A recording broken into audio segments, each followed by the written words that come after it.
கன்னியாகுமரி கடற்கரையில் நின்றபடி நடப்பாண்டின் கடைசி சூரியோதயத்தை பல்லாயிரம் பேர் பார்த்து ரசித்தனர். வழக்கமாகவே கன்னியாகுமரியில் சூரிய உதயத்தை பார்க்க சுற்றுலா பயணிகள் குவிவது வழக்கம். இந்நிலையில் ஆண்டின் கடைசி சூரிய உதயத்தை காண வேண்டுமென வழக்கத்தை விட கூட்டம் அதிகமாக வந்திருந்தது.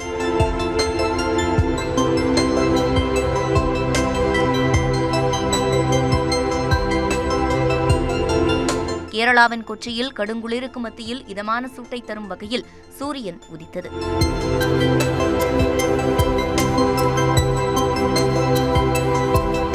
ராஜஸ்தான் மாநிலம் ஜெய்ப்பூரில் வீட்டிலிருந்தபடியே பொதுமக்கள் சூரிய உதயத்தை பார்த்து ரசித்தனர்.